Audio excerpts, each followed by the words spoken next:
Hey everyone, welcome back to my channel. आज हम discuss करने वाले हैं ओम्स लॉ, रेजिस्टेंस और फैक्टर फैक्टिंग। चलिए ये चैप्टर को वापस स्टार्ट करते हैं।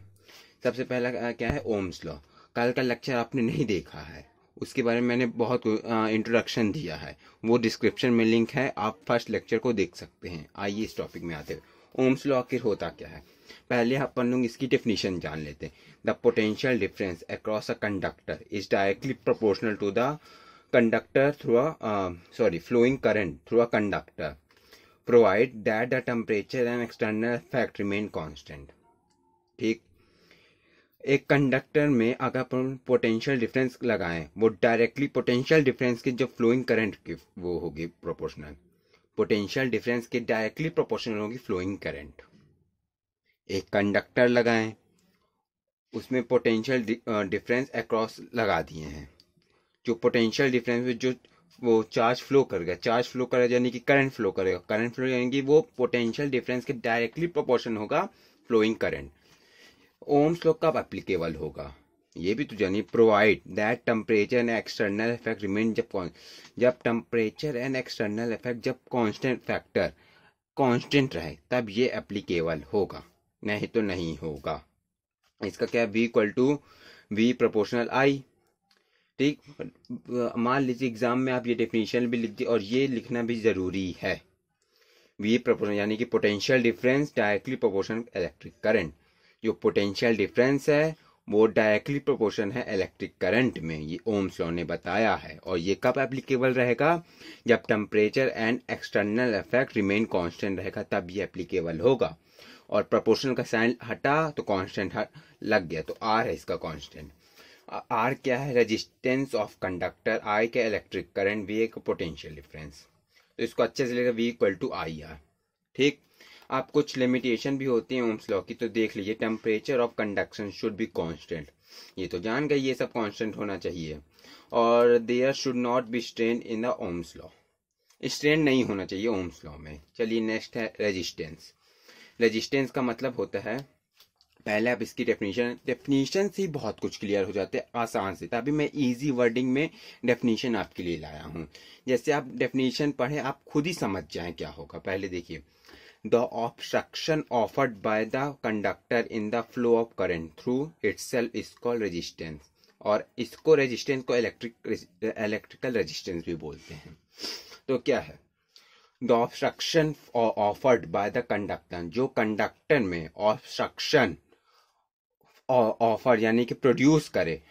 एक कंडक्टर में जो सिंपली मैं बताता हूँ, एक कंडक्टर में इलेक्ट्रिक करंट फ्लो होती है, उसमें जो रुकावट डालने वाला वो रहता है, वो ये होता है रेजिस्टेंस।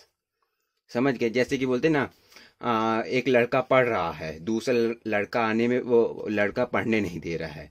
जो लड़का पढ़ने नहीं दे रहा है वो है रेजिस्टेंस, रुकावट डाल रहा। आप ये ऐसे समझिए। ठीक, कंडक्टर में जो इलेक्ट्रिक करंट फ्लो हो रही है, उसमें जो रुकावट हो रही है उसे कहते हैं रेजिस्टेंस। इलेक्ट्रिक करंट के फ्लो होने में, रुकावट होने में जो रुकावट होती है उसे कहते हैं रेजिस्टेंस। रेजिस्टेंस का फॉर्मूला होता है क्या है, वी अपॉन आई। ठीक, potential difference upon electric current. इसकी एसआई यूनिट क्या होती है, ओम्स, ओम होती ओम। इसका सिंबल जानते तो होंगे आप, 10th में पढ़े हैं, ये ऐसे सिंबल बनता है। इसका क्या होता है, 1 ohm equal to 1 volt ampere. इसका ये 1 ohm equal to 1 volt ampere. समझ गए आप लोग रेजिस्टेंस क्या है, ये एसआई यूनिट है। ये मेन क्या है ना, एसआई यूनिट आपके ऑब्जेक्टिव टाइम में फंसते हैं, आप ये सब जरूर याद करके बेसिक चीजें जरूर लेके चले, ऑब्जेक्टिव टाइम में बहुत काम आती है। अब अगला क्या है, cause of resistance. Resistance produce कहाँ से होता है, रेजिस्टेंस तो जान के इलेक्ट्रिकल में जो रुकावट देने वाला होता है वो उसे रेजिस्टेंस कहते हैं। पर ये रेजिस्टेंस आता कहाँ से है, डेफिनेशन देखिए।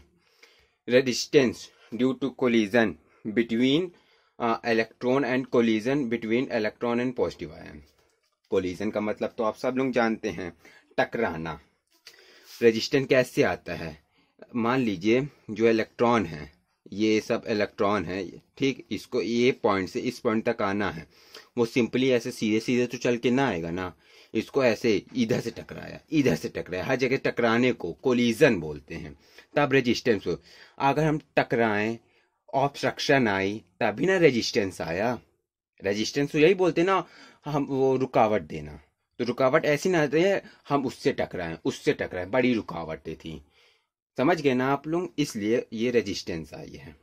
ठीक, अब कुछ फैक्टर अफेक्टिंग में भी जान लेते हैं रेजिस्टेंस के बारे में। Length definition, the resistance will greater of long wire and smaller और शॉर्ट वायर। अब ध्यान से सुनिएगा, रेजिस्टेंस डायरेक्टली प्रोपोर्शनल लेंथ, यानी कि प्रोपोर्शन का एक चीज मैं आपको बताता हूँ। अगर ये R equal to proportion L है ना, इसका मतलब ये रेजिस्टेंस और लेंथ, जितना ज़्यादा रेजिस्टेंस होगा मतलब जितना ज़्यादा लेंथ होगा उससे वो इतना ही ज़्यादा रेजिस्टेंस भी होगा।